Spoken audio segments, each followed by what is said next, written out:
Welcome back to the Flex Diet Podcast. I'm your host, Dr. Mike T. Nelson. And today on the podcast, I've got my friend Ash Kate, and we're talking all about everything from Arctic exploration to many days in complete darkness to why should you bother doing very hard things. And the program today is brought to you by learning how to do hard things via the Physiologic Flexibility Certification.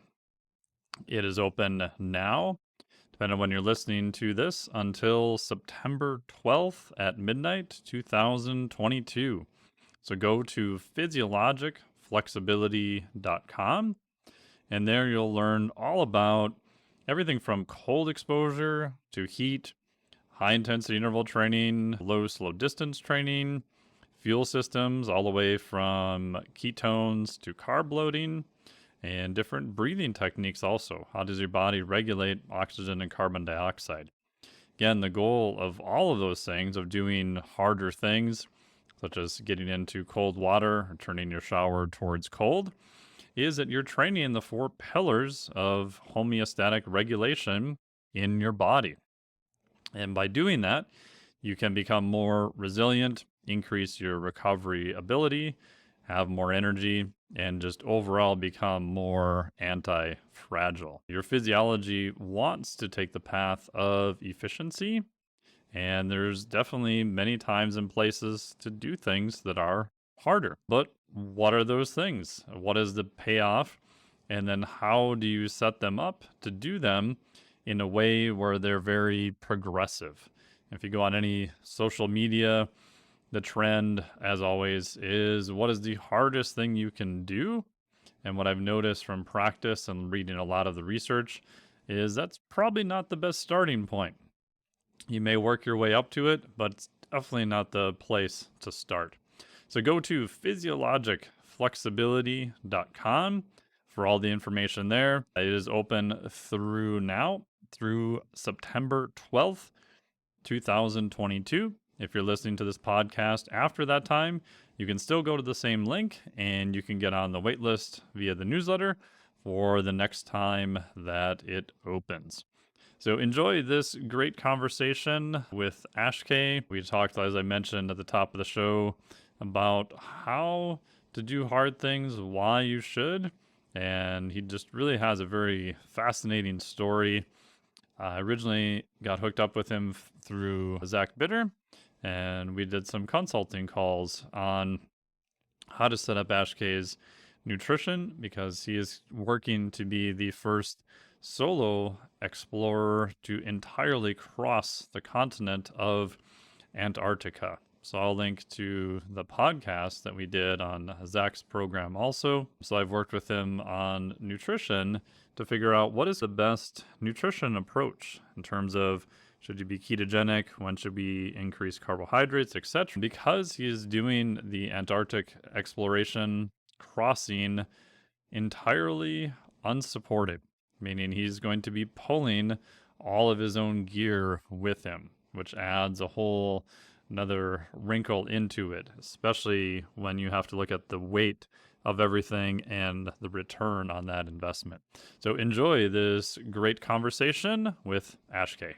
Welcome back to the Flex Diet Podcast. I'm here with Ash K, who wrote a great book called Fearvana, which I highly recommend. And yeah, we're going to talk about all sorts of things, but I would say the main theme is doing things that are uncomfortable and why you should do them. And I think you're the person to answer a lot of those questions. Yes, sir. I keep chasing that edge for sure and learn a lot from it. Yeah. And so you just recently got back from Iceland. Is that correct?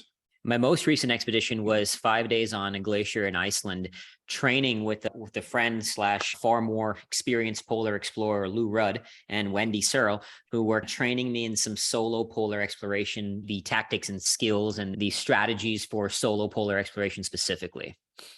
And this is all leading up to a big trip at some point, correct? Yes, sir. So this is all leading up to what will be a 110-day, 2,700 kilometer, that's 1,700 miles solo ski crossing of the entire continent of Antarctica. I'll be dragging a 400-pound sled for 10 to 12 hours a day for 110 days in what will be, once accomplished, the first ever purely human-powered ski crossing of the continent. Wow. That's just my brain has a hard time even processing that. It's hard to fully understand it. Like when I share this with people, like when we were in Iceland, I had a documentary crew that come out with me because we're filming and telling a story about this. And they've heard what I'm doing. But when they actually saw like we got stuck in a storm in Iceland and gnarly winds just battering the tent. They came in the next day, saw our tent half buried, crawled into this tiny little tent and saw what life is like out there.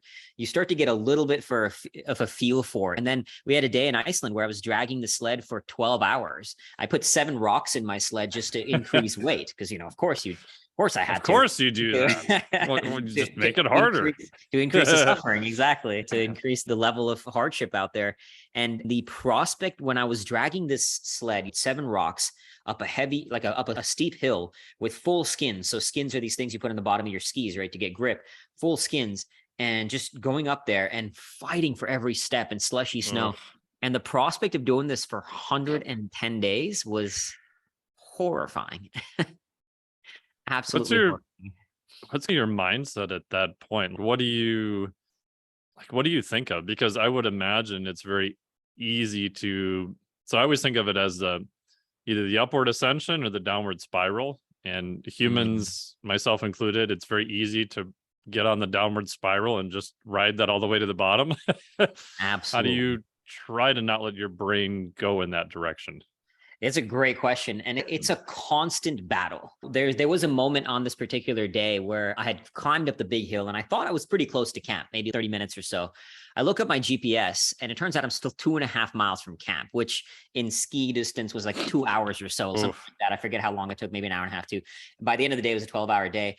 And I had this moment of just like dejection for about 30 seconds, just pure victim mode. Fuck this. I don't want to be here. This sucks.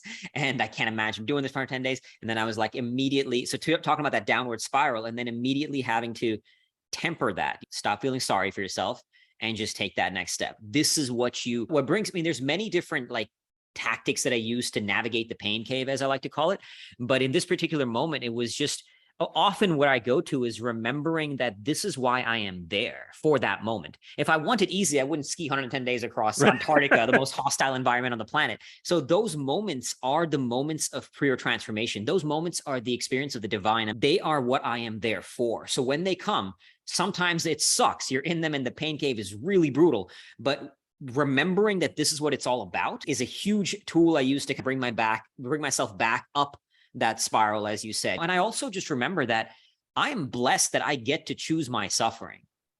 That's a luxury many in the world do not get. As I've been in the Marines, so I've been in war, I've worked with survivors of sex trafficking, with former child soldiers and people in extreme poverty. So I've seen the darkness of the human condition and people born into hell on earth.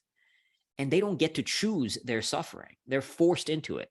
It's a privilege. Yes, I suffer out on these places, but it's a privilege to get to have that opportunity to go do it. And that often brings me back to, you get to be here. And these places are stunning. Even sometimes when you're in a whiteout and it's this, you literally can't see anything in front of you. The silence of it, the stillness of it, it taps into the human soul in a way that nothing else really does. And that's a privilege to go to those spaces. But you have to fight the dragon to open the doors to those treasures, right? So the struggle is the necessary vehicle to get to the rewards on the other side of them. Yeah, and that's one thing I've been thinking a lot more about probably the last, especially 3 years of doing a little bit more cardiovascular stuff, doing cold water immersion, doing a whole bunch of other different things of not necessarily flipping the script, not necessarily lying to yourself, but exactly what you said. Like, I have the luxury to have a freezer that I converted into cold water that I get to choose to go into whenever I want, whatever temperature I want. I've actually controlled the environment to a high extent. Yeah. And I have the opportunity to do that versus, something happened. I went down in a plane and now I'm stuck in 37-degree water in the ocean. Completely different scenario. Exactly. But when you're in that moment, though, when you get in, you're like, oh, fuck, this still sucks though. Sucks. It still sucks. It 100%. It 100% still sucks. Yeah. It absolutely does. And that's where you have to that's where you have to find those different strategies. And there's many different ways, right? There's no sort of one size fits all way to navigate that pain cave. One of the things that I often like to do is when, like a little while ago, I think this was when the pandemic first hit, I did a 50-mile run around a cul-de-sac. So 1,000 loops around this, just like little cul-de-sac, literally 1,000 loops, just going all around, because I wanted to show people that, look, you don't, even if the gyms are closed, even if parks are closed, you don't have to depend on this. We can still create our world the way we want it to be. The point is to say there was a moment in that run, I think I was like, I don't know, 6 hours in or something like that. And I wasn't suffering as much as I wanted to yet. So I was literally calling forth. I was like, bring on more pain. I was like going in this crazy space in my head that I was like, I want the devil to rise out of hell to attempt to destroy me so I can look him in the eye and bury him in his own blood. Like that moment where I get to go to war with myself is the moment. So you're waiting for it. And when it shows up, that's when it brings up the smile, because this is what I've been seeking. But like you said, there's still moments where it absolutely sucks. Like I said, I had that moment when I was in Iceland and just pure, for 30 seconds or so, just pure victim dejection, hating life, didn't want to be there. But then you have to navigate that and bring yourself back into a place of stillness to choose how to transcend your mind and choose to be something more. I think it's good for someone, especially from all the crazy things you've done, to know that you're still fighting that battle. Because I think sometimes from the outside looking in, people would be like, oh my God, he's done all these crazy things. He's doing this next crazy thing. He must have all the answers. He's got it like completely figured out. Like he never has hard times. And that's not true. It's just you figured out ways to work through them, which I think is encouraging and empowering for other people who are trying to do harder things in their life. And it was the same way for me when I would see polar explorers who've accomplished, because every book you read about polar exploration, it's basically just a document of torture and misery. It's just like horrible. Constant hell. One of my favorite quotes about polar exploration is from Apsley Cherry Gerard, who wrote this book called The Worst Journey in the World, which the title in and of itself summarizes the nature of it. But he says polar exploration is at once the cleanest and most isolated way of having a bad time, which has been devised.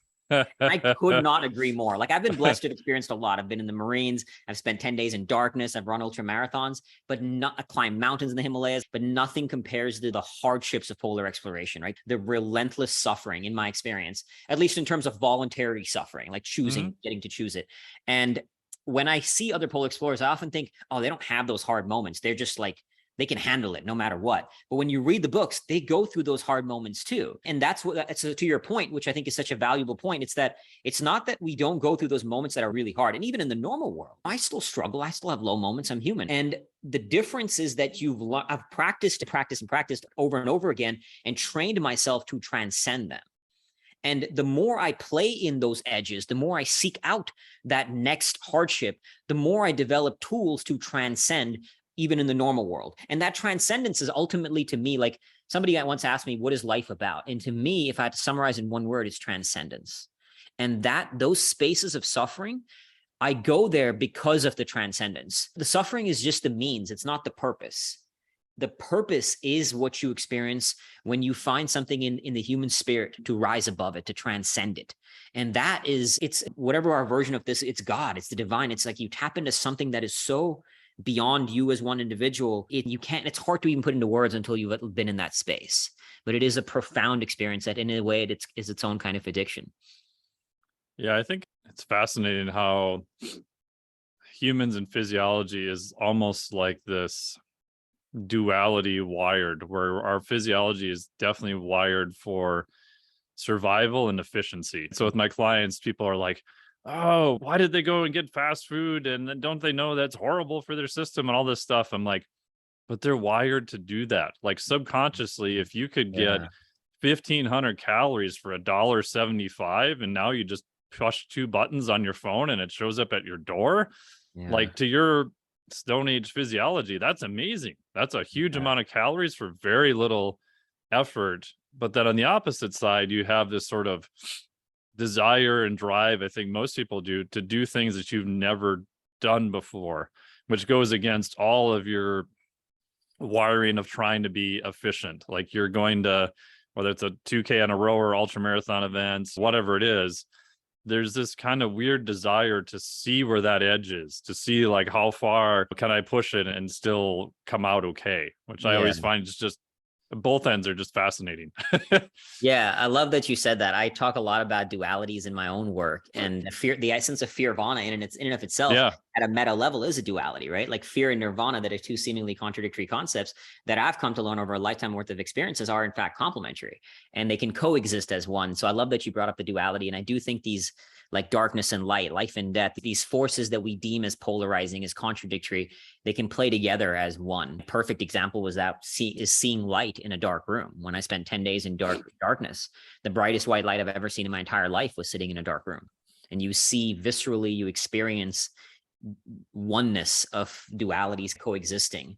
And that oneness it's a very spiritually enlightening experience. I don't believe enlightenment is a destination. I think it's a moment. And those moments to me are moments of enlightenment, when you viscerally experience pure oneness of all these edges. To your point about the physiology, like on the one hand, even when you're out there in these places, you can see the need to survive, the desire for comfort, because in those caveman days, comfort was not the norm. So we sought it. But yet there's that other side of you fighting for the next discomfort to get out the next day and go for another 9-hour day after 12 hours. And it's beautiful to experience them coexisting.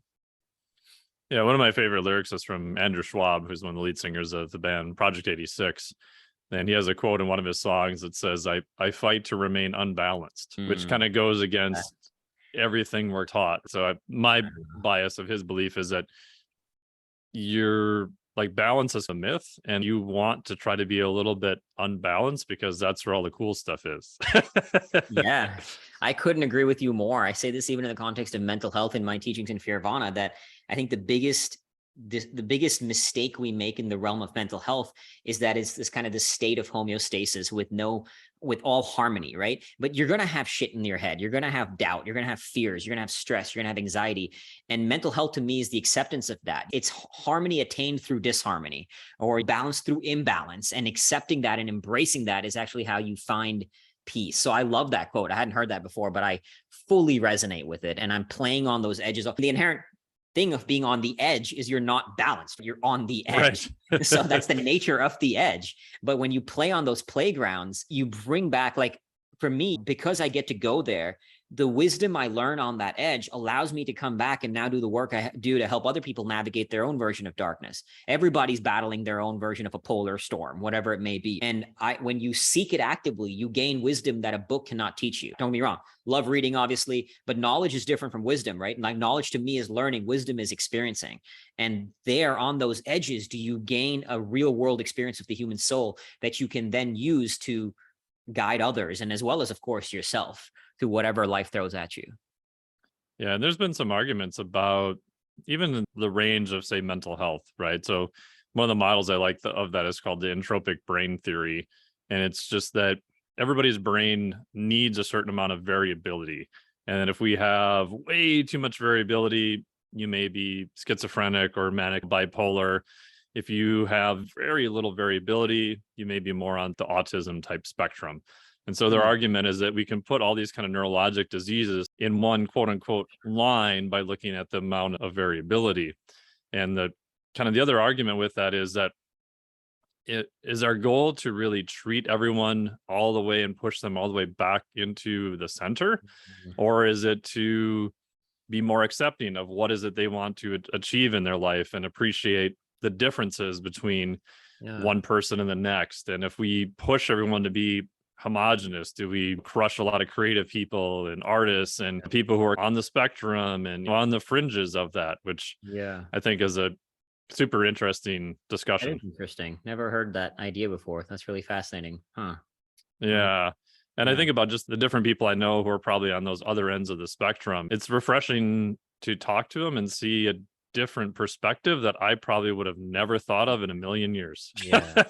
Yeah, I completely agree. And to your point, I think that's where we learn is no matter how self-aware you are, you're trapped in your own lens of the world and you're not going to see your blind spots. So to get those outside lenses, it expands your own frame and ultimately expands the collective consciousness. Yeah. And speaking of expanding consciousness, you did 10 days in utter darkness. Yeah. Explain a little bit about what is the setup, and are you literally just completely black for 10 days? Like, how do you eat? A little bit of the the framework, and then why you would do such a thing. Sure. Yeah. So this was actually the second time I've been in a darkness retreat. The first time was 7 days. This time was 10 days. It was just a few months The ago. 7 days wasn't hard enough, right?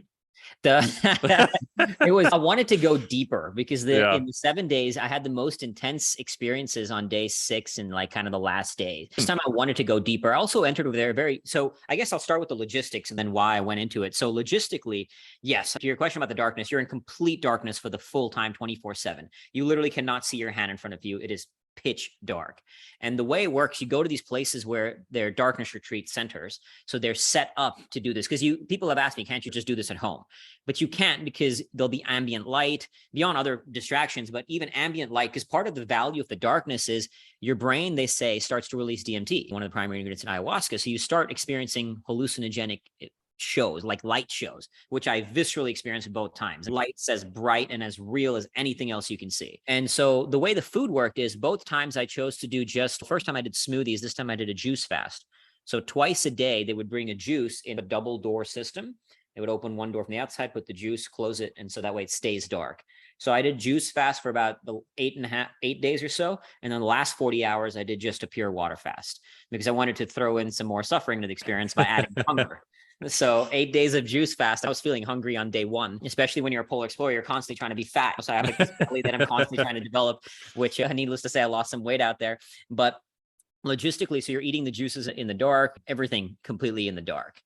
And why? The first time I went in, because I had gone through this very challenging divorce and I ended up breaking my sobriety. I used to struggle with addiction big time, sobered up and broke. And when I do anything, I do it pretty hard. When I broke, I'm talking like drinking full bottle of vodka a day for 5 days straight kind of thing. That's how far I go when I've gone down that road.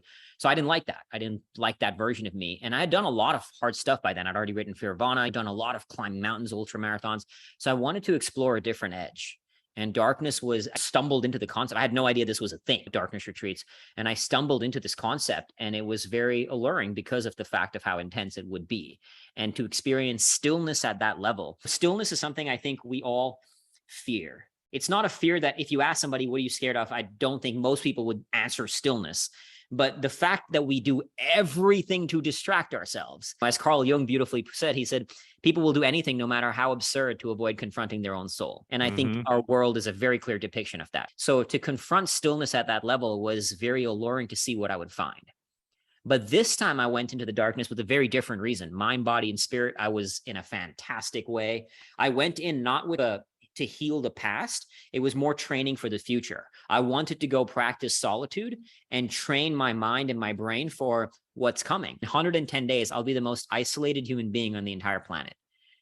Geographically, the most isolated human being. And that level of solitude, beyond being the first ever human powered crossing the continent, will be the longest any human being has spent solo in a polar region. My friends keep joking. They're like, dude, you're going to come back so weird from that thing. I'm like, probably. I'm going to be way weirder than I am now. But I wanted to train my mind for that solitude. One of the other things I was doing in there, right before going in, I'd been studying method acting quite intensely. Like everything I do, go pretty hard into it.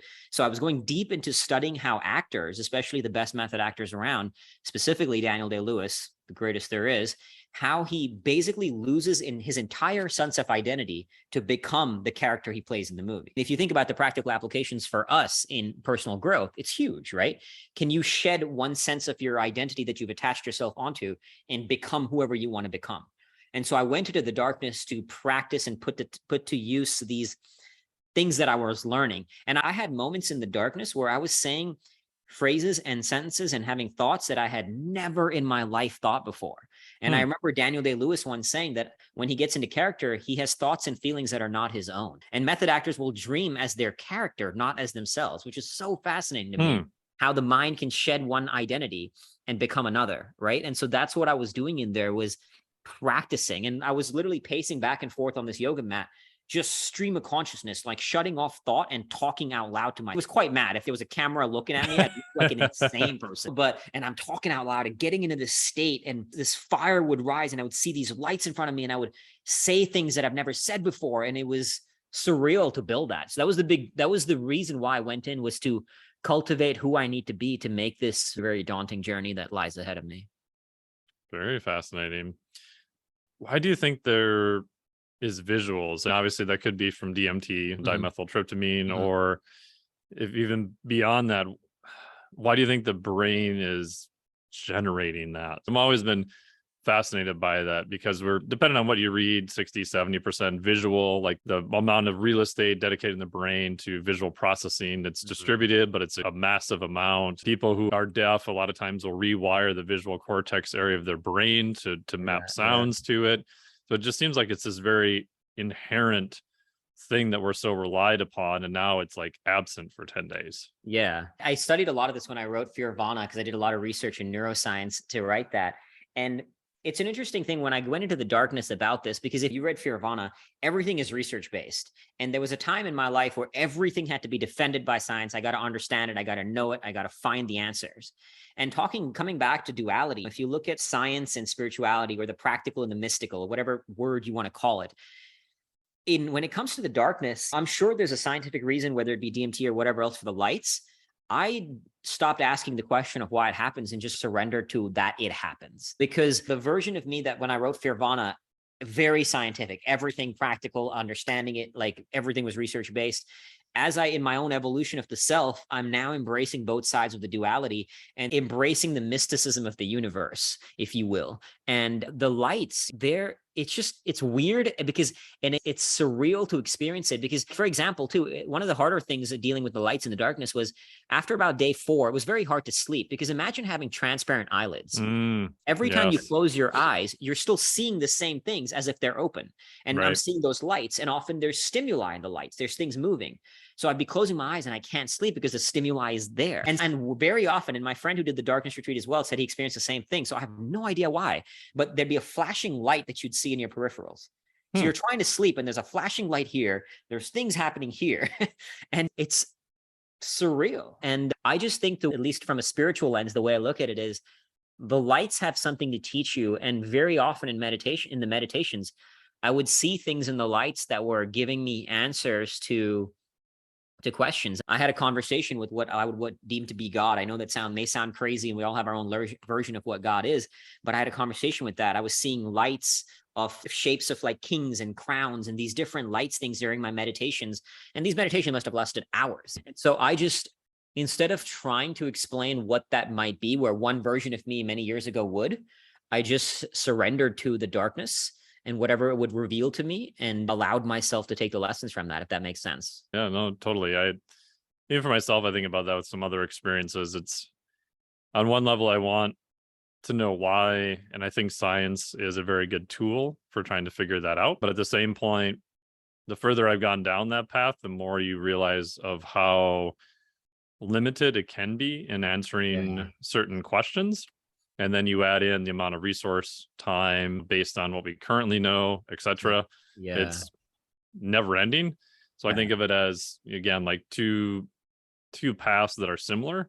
And for myself, it's okay, can I try to understand the research as best I can to figure it out? But can I also, like you said, not have that completely hinder what my experience of something would be? Exactly. Because I think you can get so caught up logically that I think it can actually inhibit, or maybe it changes the filtering mechanism in your brain. Who knows what actually happens, but I think it can alter some of the experiences and maybe even tone them down compared to what they could be.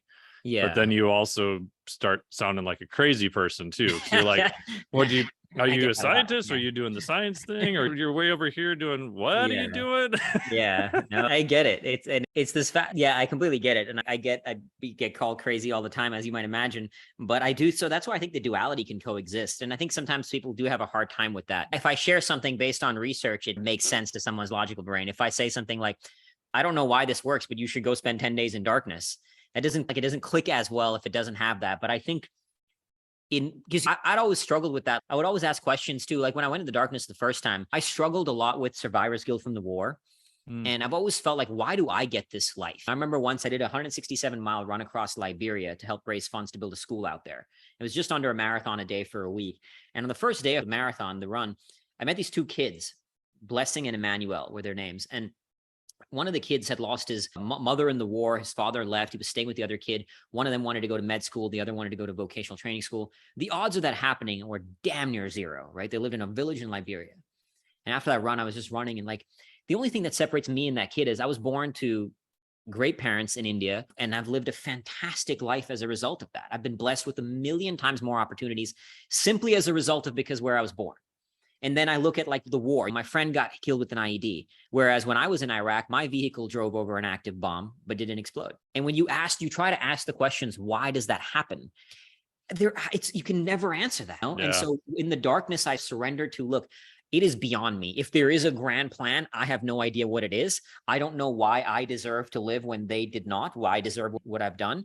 And I can't answer those questions. So I guess where I'm going with this is to say, starting at that really big picture level, it allowed me to surrender to the mysticism because I have no idea why. And the more I would dive into it, the more I felt guilty, the more I felt like unworthy, until I had to say, I don't know why, but I can accept what I've got and at least use this life that I have now been gifted to do something meaningful with it. You know what I mean? That helped me accept the unknowns that we just can't ever answer. Yeah, I think of it as there's useful questions and useless questions. And sometimes we plague our brain trying to answer questions that can't ever really be answered for weird reasons. And it's very easy to go down those paths. So one thing I always try to do similar is, would I ever even be able to get an answer to that question? And if it's probably not so useful. It doesn't mean that I'll never end up down that path, but then it goes back to what you were saying. Why are you here? What are the things that I can do right now? I don't know why I ended up with these circumstances. I think we can all look back on our life and think of many circumstances that went one way or could have gone the other way. And it's just, you end up with a decision on a day-to-day basis. Okay, I don't really know why I'm here, how I got here compared to other people, but this is the direction I'm going to go, and these are the decisions I'm going to make based on it.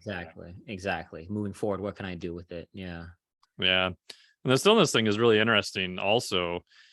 Like years ago, when I first started hearing about like float tanks, probably 8 years ago now, my first thought was, that sounds like a horrible idea. Like, I want to be locked in this thing for, at the time, was 90 minutes with only thinking about whatever thoughts come up with me. So most of the time you're in some type of salt. The temperature is about the same as your skin temperature. It's very dark. So you're trying to remove a lot of your senses. Yeah. And then I realized, oh, shit, that's probably why I should do it. Damn it. Exactly.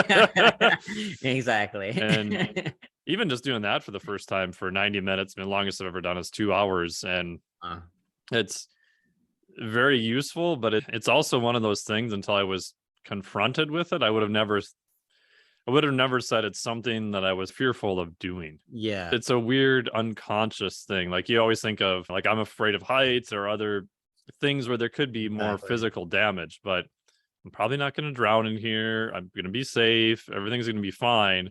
But there's that, I found for me, there was a lot of hesitation of, oh, this sounds like a horrible idea. I can understand. And I think it would be for most people. It was for me. Even going into the darkness the second time, I was scared. That level of stillness is quite daunting. And when you're that still with yourself, whether it be in a deprivation tank or going into darkness, like, you're inevitably going to open doors into your soul that you've never opened before. You're distracting yourself from in life. And so when you open those doors, you don't know what's going to show up. Not only is the journey there very challenging, but you don't know what's going to show up. And what shows up is either it could be like the darkest stuff or just heavenly and blissful. But you have to face whatever rises out of the doors. And that's partly why I believe it's such a profound journey that anybody should go on and get so much value from. Because as Carl Jung said, one of my other favorite quotes from his is, until you make the unconscious conscious, it will direct your life and you will call it fate. And these experiences bring that unconscious to the conscious surface. So now you can decide what to do with it, because it's there and it's controlling us all the time. But now you can bring it to the surface and choose how you interact with it, what to do with it, and how it directs your life as you move forward. Yeah. You had mentioned MT and ayahuasca. Do you think that could also be another tool for kind of opening those unconscious doorways for quote, I personally good or bad? I personally haven't done ayahuasca, so I can't testify to that experience. I have tried MDMA, and I do think there is a place for those. I know a lot of people, a ton of people, a lot of my friends have done psychedelics and they find it immensely valuable. Many of them have navigated PTSD, addiction, stuff like that from it. So I do think it has its place, but I also think we have to be a little careful as human beings, because I think to some degree, we're looking for shortcuts for enlightenment now. And that's a fine line you want to tread. I can go into 10 days of darkness and experience as hallucinogenic a trip than I would on doing an ayahuasca journey, but you have to sit through 10 days of friggin' darkness versus, I don't mean to say it in this way, but popping a pill, like just doing the one thing to get it. So I just think in the overwhelming, now we see it everywhere. And I think, again, it has a place. I think it can really help people with mental health and a lot of stuff people are struggling with. But I just think we got to be careful, because if I look at society as a whole, we tend to look for shortcuts to everything. And that's not a helpful mindset. Like, it's not about just doing the hardest thing for the hardest thing. Like, you want to work smart and work hard, of course. When we're trying to look for the easiest path, even to enlightenment, we're missing a lot on the journey. And I just think there's like a fine line that everyone has to figure out on their own where that line is. But I do think that, like Aubrey Marcus, a friend of mine, after I was on his show, he went and did a darkness retreat. After I told him about the 7 days, he went and did it. And he's done ayahuasca and this, that, and the other thing. And he said from my understanding, his experience in the darkness was more profound than even all of those other things that he experienced. So I think going those more intense routes will, because you earned it now with the suffering. It's even when I run ultra marathon, the first couple hours or whatever, first few hours, you're just getting the flow, but then you hit that moment when it sucks, that moment when you're in the pain cave, the moment of transcendence. And often to me, I had to earn the right to get to that moment. But because you won't hit that moment in the first hour, first 2, first 5, whatever it may be. But when you get there, yeah, I guess it varies depending on where somebody's on their fitness journey. It'll come later. And when you do that, everything else until then has been earning that moment. That's the way I look at it. And so I think that you don't want to lose the suffering to get there. Yeah, I agree. Similar about psychedelics, and I've done ayahuasca a couple of times, and we might probably go back in Costa Rica and do it again in January. And I think the same thing. I think it has a great potential in the right setting and for the right group of people to be extremely profound. But at the same breath, I'm also incredibly nervous about wider acceptance, because I don't think, at least in the culture of the US, like you said, where everybody wants everything now. And they hear from someone that, oh, I did this, whatever it was, ceremony, and I got this revelation, and they don't look into all the pros and cons, and maybe they're not ready to see some of the things that they may see. I don't think they've prepared just mentally for what might happen. And that makes me like really nervous. It's because you may see some stuff that you may not want to know about, or maybe you're not prepared to handle. And especially if you're doing it on a one-off thing, who knows what, with very little integration, the ceremony, all that stuff aside. A couple of ones I've done, everything went great, everything was amazing, but I could see like how so many things could have gone so sideways so fast in a different setting. You know, one of the people who went through it, I asked her the next morning, I said, how did it go? And I was quote unquote awake for the whole part that she went through. She's like, oh yeah, I died. And then came back, and it turned out to be a very beneficial experience for her. But I just think about some of the harder things that have happened there. And because you can get there so fast, it lends itself to people who want the answer now. Exactly. So that's what makes me really nervous as it becomes more widely accepted. We have almost zero container to talk about it, much less regulate it, much less make sure everything is in place. I understand what you mean, and I completely agree. And I think that's another thing, is the integration after. Like your point, you mentioned integration, and because it's not just doing the magical experience and you get all these insights, but then you got to, even the darkness. I had so many profound lessons. I was journaling in the dark. I filled up 4 journals. But if I don't come back and put that to use, then what difference does it make? And I think that's another part that I think is missing from all of this, is like, cool, I had this blissful journey. But then in a way that can become its own addictive kind of, and I know people will just go back and do ayahuasca's journeys over and over and over and over again, because that's now the thing, instead of recognizing like that's the doorway to the work. But even for me, the darkness was an entry, but the real work starts when I get out of the darkness. I went there to experience some ahas, to open some doors, but now the real work starts. And if you're just going to seek, it's like that seminar effect, the seminar junkie who just wants to go it feels really good going to that seminar and over again, everybody's dancing. But when you come back, the normalcy of life hits, right? Like the darkness hits, the pain hits, then what? And I think that is the key there, is navigating post the experience as well, and integrating it into, applying it into your craft, into your life, whatever it may be. Yeah. And I know even after the second time I did ayahuasca and it was in Costa Rica, man, even 6 months after, somebody came to me and said, "Hey, we got the perfect set and setting. We'll pay for it. Boom, you can show up. Everything will be there. No travel. Do you want to do it again?" I'd be like, "No, I'm still working on shit from six Yeah. months ago." Yeah. And I heard the Yeah. story of an acquaintance, and she had done it, I think, 3 different times in different locations. And each time she got the same message. And I'm thinking, maybe that's the thing you should work on then. It Well, seems to fine. me Yeah. like you're skirting the thing and it shows up again. Yeah. Sometimes, like Ryan Holiday's a whole book, like the obstacle is the way. Yeah. Sometimes that is the path, but that's the hard part. Like, I think even in the That's best case scenario, the part. you Yeah. get the correct message, but no one's ever going to do the work for you. So it's, are you at a Exactly. point where you're willing to do the work now that you got the message? And that's, nobody wants to hear that. It's just like Yeah. exercise, training, Exactly. nutrition. It's Exactly. like, I often joke that you could be Oprah Winfrey. You could have someone, you could hire a coach. You could show up at your door every day, professional chef, make all your food. You could make it as easy as possible. But at the end of the day, she still has to eat the food. She still has to lift the weights. No one's ever going to be able to do that for you. I And think, some people are yeah, just, they want a cool message, but I don't know if they're ready to do the do work. any of the work then at that Yeah. point. And I think that's what makes it so hard too, is that not only doing the work, but you don't do the work once and you're magically solved. To the point about coming back to Right. that Iceland story, I've done a lot of hard shit, like a lot of hard endurance work, but it doesn't mean that the next time I don't do it, that hard moment's not going to show up. You don't do the work once and magically you've now solved life, right? Like your mind is still going to take you to new places. You're still going to have to battle it. You're still going to have to go through those struggles. And I was having a conversation with my mom about this the other day, that you'll have one day where you've conquered sort of one thing you were struggling with, and then it shows up again.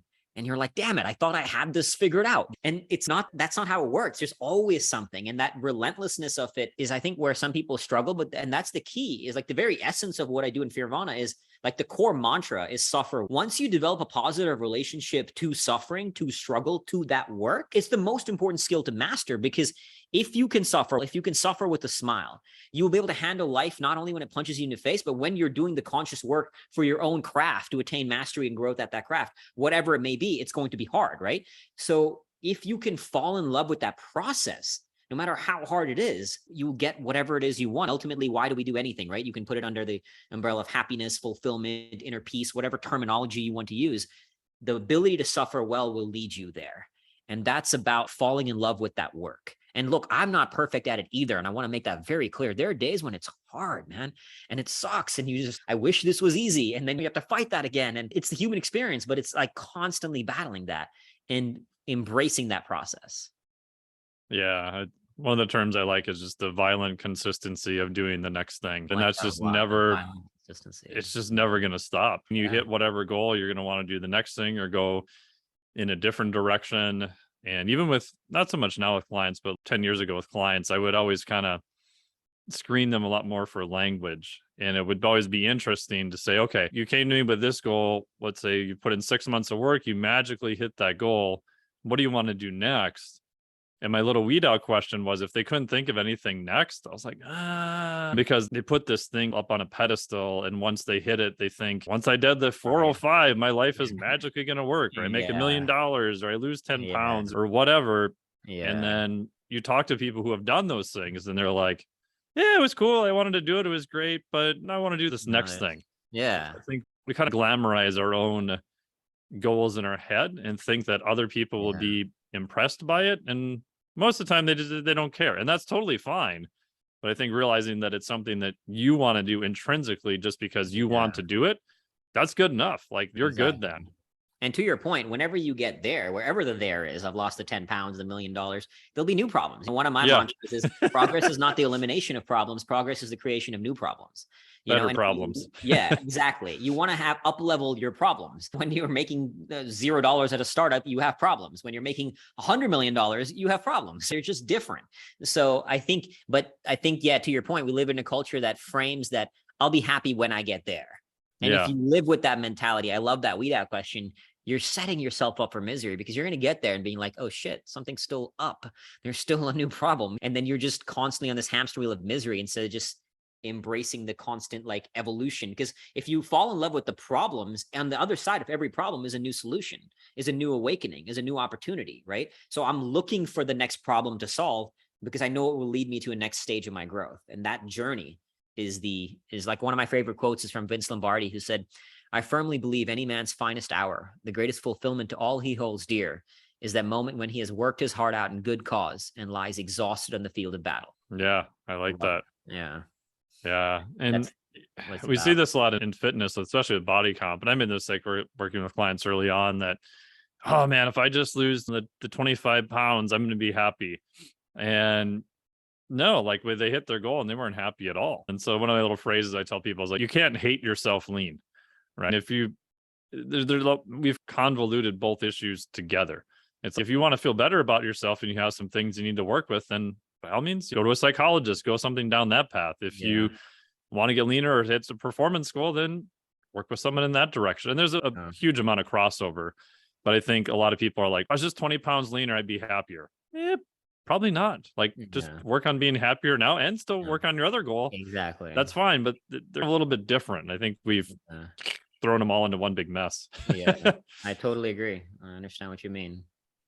So what are some ways that we can suffer better for like someone who's listening to this? Okay, you've almost convinced me that I should do some harder stuff, but what would be some of your tips to suffer? I think the first step I would say is don't demonize the emotion you're experiencing. So what I mean by that is when we hear words like fear, stress, anxiety, nobody thinks of these as positive words. Yeah. And we think of them as negative. And that to me is the very basis of the foundation with the problem that we are dealing with is our negative relationship. And I'll give you an example. I was working with a client once who he was flying to Iceland to go on a vacation on his own. Nothing extreme, just a nice vacation in Iceland, but he was scared. And he was working with me, so he heard about all the crazy things I was doing. And he was like, what's wrong with me? Why am I scared going to Iceland alone when you climb mountains and all that kind of things?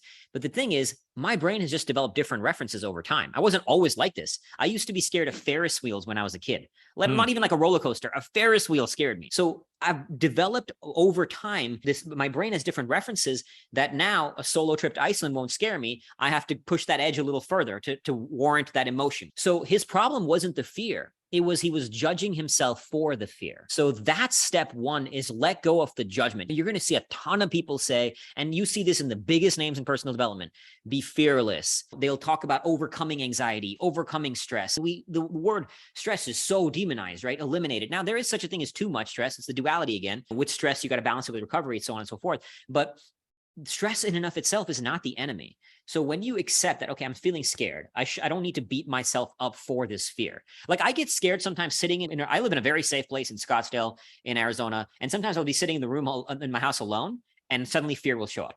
Now that's crazy considering the things that I do. I've done very intense things, but the thing is, I don't care when fear shows up. I'm more scared of going on a date than I am of standing in a polar storm in Antarctica. Literally, my friends will always laugh about it. They're like, dude, you do the most insane things, but texting a girl on a dating app terrifies you, like anxiety in the stomach. But the thing is, now I'm at a point where I don't judge that fear. I don't care that it's there. I don't have to be embarrassed to admit it. It's there. Cool. You do you, right? As if it's a separate entity. Once we accept that it's entity, then you start practicing, okay, this thing is there, but this is not who I am.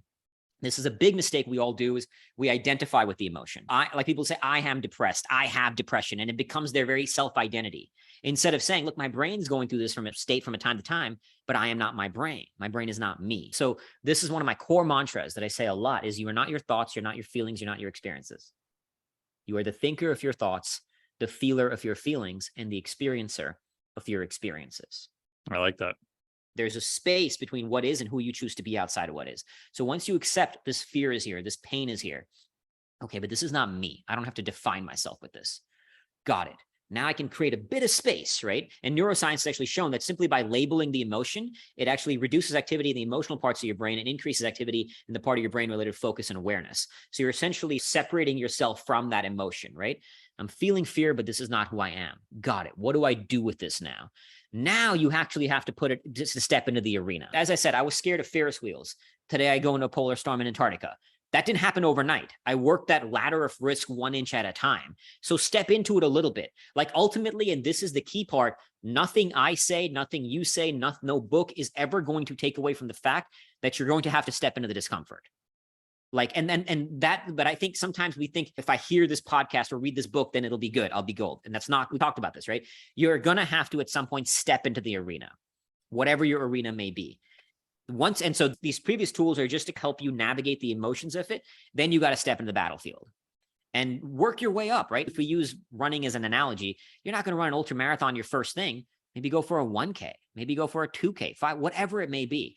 But push a little bit into the point where you want to be at a point where one part of you wants to quit and the other wants to fight.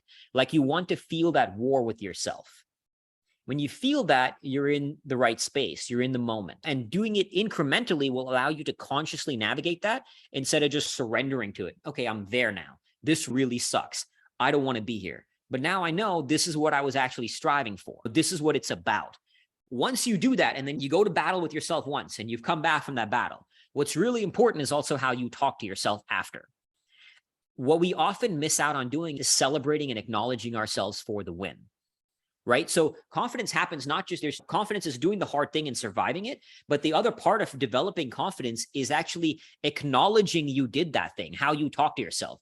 Like I used to be a point in my life when I would run 10 miles and just be pissed off I didn't run 12. I would run 15 and be pissed off I didn't run 20. That's a miserable way to live. And you're constantly pissed off at yourself and you're not actually growing from it. So now I celebrate the victory. So when you've put down the hard thing, awesome, I'm celebrating this victory. And this is not a participation trophy. You're not like jumping for joy over the top like I ran a mile. You're just at least pausing to acknowledge it, even if it's just a quick pause. Then you move on to the next fight. So after every run now, like I might run 3 hours. And there'll be a small part of me still thinking, should I have gone 4? And then, but I'll be like, you went 3 hours? Awesome. Tomorrow you'll get. So I'll at least pause for, even if it's a minute, but it's an intrinsic pause. It's an intrinsic reward. I'm literally, you can think of it like the way I think of it is I'm consciously injecting or increasing dopamine in my brain. Like I'm telling my brain to feel good. Like it's a good analogy I like to give is when you're training a dog, you give a dog a treat when he does the right behavior, right? If I go pee outside, here's a treat. Treat your brain the same way with an intrinsic treat. Nice job. Same thing. Dogs love it. You did a good job, boy, and they wagging their tail and all that kind of stuff. Treat your brain the same way. Okay, nice job. You did this thing. So you're teaching your brain this is the right behavior. And then you keep stacking the wins and you keep stacking the wins and it starts building you up into someone better, someone stronger, someone you fall more in love with. And over time, you'll continue pursuing that. And then the key is also pursuing whatever your worthy struggle is. People hear me, I repeatedly stress, I'm not saying everybody's got to go ski across Antarctica or go into a polar storm to find enlightenment or even 10 days of darkness to find your peace or your path, whatever your worthy struggle is. It could be playing chess, writing movies, playing the guitar. Any path is going to have hard moments. So these are just some strategies to get you on your path, but do it on your worthy struggle, because if it's your worthy struggle, you will have that fuel to drive you. I love it because this is my path and my battle. If you told me to do this like for chess, I would hate it. I'd be miserable. Like I don't care, whatever the thing may be, because that's not my worthy struggle. So you got to pursue these lanes and pursue the suffering, the pathway of struggle on your mission, on your path, whatever it may be, and keep doing it. And that's what life is. Life is ultimately like the core essence of Fearvana is helping people develop a positive relationship to suffering so they can find, live, and love their worthy struggle. That's a life, right? Find, live, and love your path. I call it a worthy struggle because it will be a struggle, but it's your worthy one. And also very consciously, I don't use the word passion. Like I think passion is good for what you have. I have great passion for my craft. But sometimes when you say follow your passion, especially when I speak to younger kids, it conveys this notion, if I follow my passion, everything will be sunshine and rainbows and unicorns. And every day will be beautiful. And we know it's not like that, right? Have passion for your craft, but that's why I term it worthy struggle. And words have power, right? The words you use help shape your experience of life and your relationship to reality. That's why I use that word specifically. I love that. And I've even over the past probably 3 to 4 years changed how I do feedback for clients. So I look at what their expectation is, and I want them at the end to be more intrinsically motivated and not necessarily to just impress me. And that may be independent sometimes of performance, even though they're literally paying me for performance. So a friend of ours, she was over here, it was probably a year ago, and she was asking me, she's like, how do you give feedback on clients if it's online? How soon should you do it? Should it be within the same day, the same hour? I looked at her and I'm like, if you were my client, I would actually wait 3 days before I would tell you anything. And she just looked horrified. And I'm like, exactly, because you would do it to impress me I want you to do it. And then that's some hand holding and there's a process with that. I get it. Yeah. But Yeah. eventually I want you to do it because you believe it's the thing to do. So Yeah. sometimes I'll even just put on there, like they'll hit a PR and I'm like, hey, congrats, you did the thing. Like Yeah. independent of their performance, like you showed up, Did the you thing. put your butt in the Exactly. seat, you did the thing, because that's the skill set you're going to be able to transfer like Exactly. throughout your life, day in and day Yeah. out. And Dr. Carol Dweck talks about that in mindset, right? Yes. The growth mindset is cultivated by praising effort, not the result. So I love that, celebrating that you did the thing. To your Yeah. point also about pleasing other people, I think we often say don't care what other people think, and I get it, but human beings were also wired to care what other people think. So I Yes. think that's another thing where instead of trying to fight what is, accept what is and use it. Like not looking like a shitbag in front of somebody else can be a huge motivator Oh, to yeah. drive you. Now, I'm not saying that's going to be your only motivator. Like Right. people have asked me, would you ski across Antarctica if nobody knew? Absolutely would. 100%. I've thought about it. I'm conscious. So it shouldn't be your only motivator, but once in a while, it can be a powerful tool to get you through that next moment on the pain cave. Like let's say I would have posted on social media that I'm going to do this thing and I'm like about to quit or something. How will I announce this? I'll look like a piece of shit to the world. That can be a useful tool in that moment of a pain cave. And this is again where it comes to there's many different weapons to fight those battles. This is just one that you can consciously activate. Yeah. And the part about identity, I think, is huge because I remember several years ago doing front squats just in my garage gym. And my goal was to relearn how to front squat because I had a bunch of hip pain, a bunch of stuff going on. And I remember I was just doing 95 pounds for reps, went up to 115, and yeah, my hip felt a little weird. And I remember this little voice in my head being like, what are you doing? You don't even have 45-pound plate on each side. This is horrible. What's going on? And I'm like, what? This makes no sense. Like, no one gives a shit what I front squat. I'm not doing this as a professional. No one even knows I'm doing this right Yeah. now. Yeah. But there's that kind of ego part of your Yeah. brain and this wasn't even the goal. It wasn't a 1 RM attempt or anything like Yeah. that. And I realized that it was more or less my identity was pushing me back in that direction.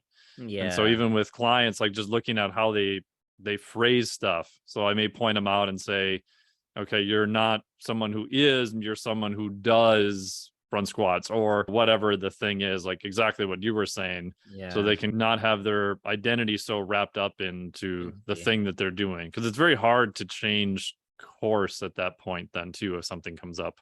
Exactly. And when you start to recognize how malleable the identity is, you start to release the attachment to it. And a lot of method actors talk about this. They recognize how malleable their own self is. And you can ultimately, and it can be a double-edged sword because it can freak you out when you realize everything you think you know about reality and the self is just construct that is inherently real. But I think it's a benefit if you recognize that it can actually be then reconstructed. And that's the value. One of the things to your point about those inner voices in the head, when I was in the darkness, I started giving names and characters to all the different voices, and which was I never thought about this till the darkness, and it was a game-changing tool that I continue to practice and apply this day. For example, anytime I have a voice saying this is too hard for you, you're weak, or anything like that, like anything countering my own strength, I called it Bane. I love the Dark Knight series. So Bane is the counter to my strength.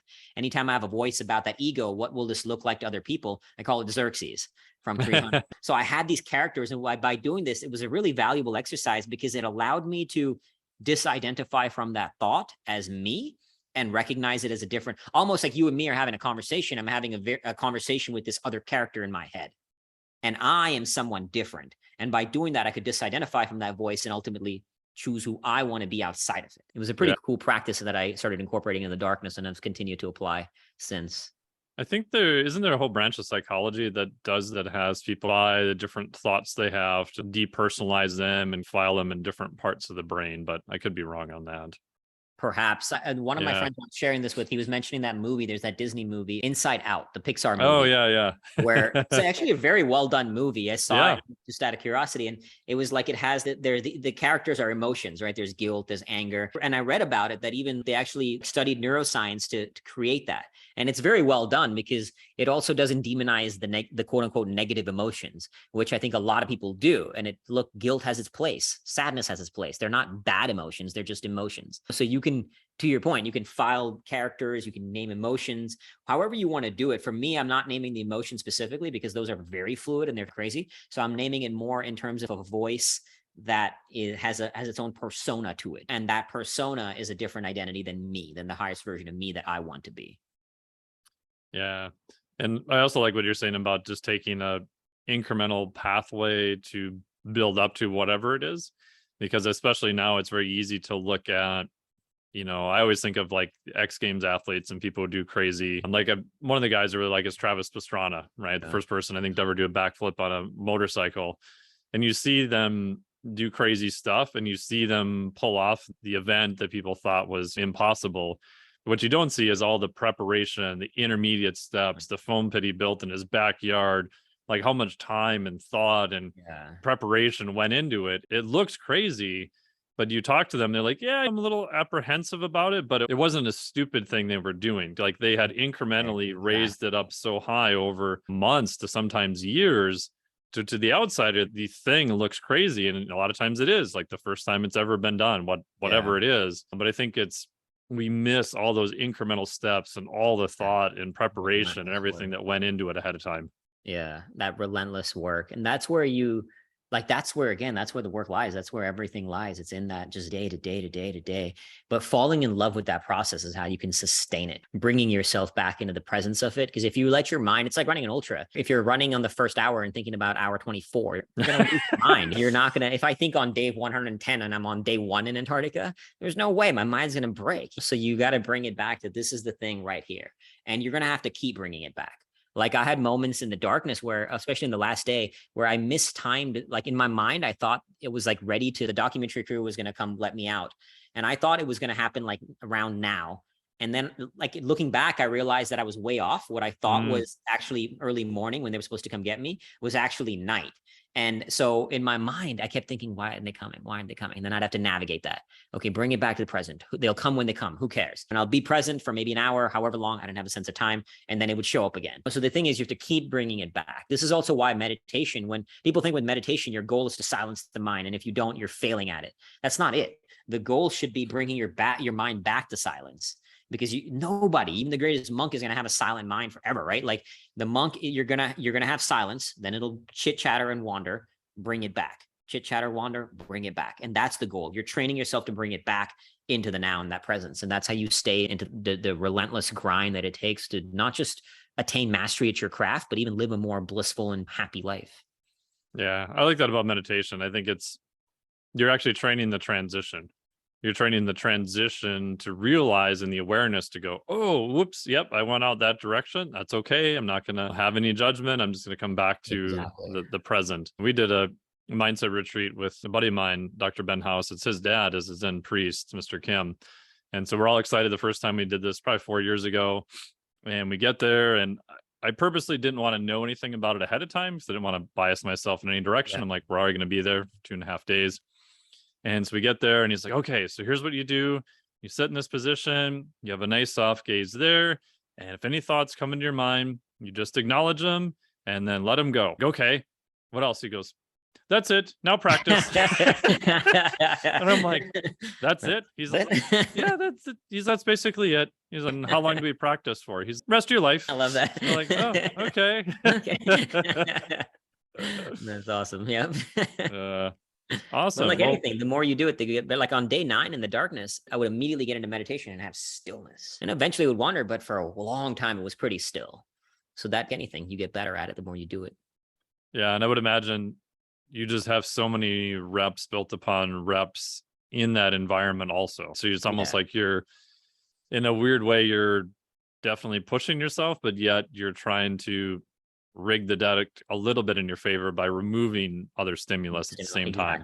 Exactly. Yeah. Awesome. And then last question, do you have any updates on when potentially you're doing the Antarctica trip? I know you said that off camera we had a little bit of a delay with some stuff with the finger and other things going on. Yeah, I was supposed to go to Antarctica for a different trip this year. I was supposed to do a 50-day solo trip this year. That's right. This was daunting in its own right, 50 days alone.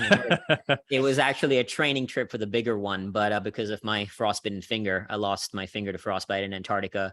I was on an expedition last year in Antarctica, and I got frostbite on actually 3 fingers, but these 2 are the worst. This one I obviously lost my right ring finger here, lost the tip. So because the frostbitten wound is still very fresh, I didn't get the permit to go back to Antarctica, which I completely respect and understand the decision that was made there. So now I'm going to be doing a long solo trip in Norway in February, which gives me a little bit more time to heal. But I also need a long solo trip under my belt in order to not just have that practice mentally, physically, spiritually, but also to get the permit to do the full crossing, which will then be next year. So that's the game plan, is to do a long solo trip in Norway, and then next November. So I got just over a year to, Nice. and the fear lives within me constantly. There is a constant anxiety, constant fear, constant like this gnawing itch that cannot be scratched until I reach that destination. And it's a hell of a prospect. It's going to be one hell of a journey. And I don't know if I'll make it, but I'm going to give my all to making it happen. Yeah, that's awesome. And so where can people find more about the book and all your information? How can they support you? Find out more about all the stuff you got going on? Thank you for asking. You can find me on fearvana.com. That's Fearvana. I'm also on Instagram at Fearvana. And the book is available on Amazon in Kindle, paperback, and Audible. All the profits from the book go to charity. We've supported survivors of sex trafficking, to building schools, to former child soldiers, many different groups. And also on fearvana.com, we were talking about strategies to navigate the pain cave. I have a thing on there, which is, I just remembered, 25 different strategies to navigate the pain cave. So that's all on there. And it's just a collection of life experience, not research as well, but literally everyone that I've put to use over different battles that I've faced mentally, physically, and spiritually. So hopefully that might be helpful as well. Cool. Awesome. Well, yeah, I would highly encourage people to pick up the book and check out all your stuff. And your Instagram is also very motivating too. It's not just rah, rah, look at me, what I'm doing. It's very motivational and very purposeful, which I think is really, really nice. And it's people can take away lessons from it that they can apply to their life, even if they're not doing something that crazy. And it is also cool to see all the crazy stuff and see what's possible too. Absolutely. I think it expands our references, right? Like it's the 4-minute mile kind of thing, when it expands your references for what you can do. Because if one person can do it, we all can. So yeah, I thought of that. I'm like sitting in cold water. It's like 45 degrees. I'm like, huh, so they're crazy guys out there getting ready to go across Antarctica. This isn't that hard. I'm glad I was able to help in that moment. Those references are invaluable. That's why I study from people who are constantly doing hard things. And it's, oh, wait, think about that moment. Now it can push me one step further. Yeah. Awesome. Thank you so much. I really appreciate it. Thank you, my friend. Thank you so much for having me. It's been a pleasure. Yeah. Thank you. Thank you so much to Akshay for coming on the podcast today. Really appreciate his time. I would highly recommend you check out his book, Fearvana. It's really good. It's very well done. He's got a lot of great science, personal experience, practical knowledge in there. And as he said on the podcast, it's going to a good cause. He donates all the profits of the book to different organizations. Make sure to check him out on Instagram and keep tabs on what he's doing next. Really appreciate him sharing everything today. And as I mentioned, the Physiologic Flexibility Certification is open right now. If you want to learn about what are some of the benefits to doing hard things, such as cold water immersion, sauna, maybe you're going to torture yourself by doing running, or on the concept to row even to extremes, such as when might be a good time to do a ketogenic diet? When should you carb load? Are there different supplements that can help with that? What about all the different breathing techniques? When should I be doing certain types of techniques? What is the basis in physiology for them? So we break down the idea of training your body's 4 pillars of homeostatic regulation, what each one of those look like, and based on the current research.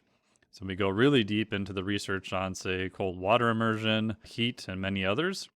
And then at the end, I give you 40 explicit action items so that you know what to do with each one of those areas. So a lot of times in certifications, I think that's an area that gets lost. You're either missing the context or the actual science, or you're not really sure what to do with that information. So I wanted to have all 3 of those parts. It's similar to how I designed the Flex Diet certification, which is a level 1, and the Phys Flex cert, which you can think of as a level 2. That includes the context, the big picture, why training homeostatic regulators is a good idea. And that's an evolving process. and then the 4 interventions based on lots of great science, and then the explicit action items and how to set them up for yourself or if you're training other clients. So go to physiologicflexibility.com for all the information. It is open now through midnight on September 12th, 2022. Thank you so much for listening. Greatly appreciate it. Thank you, Ashkay, for all your time. Make sure to check out his stuff too. And if you find someone who could be helped with this podcast, please send it along to them. And any and all reviews are greatly welcomed. Thank you so much. Have a wonderful day. We'll talk to you next week. Well, they say all good things come to an end. What's that got to do with this show?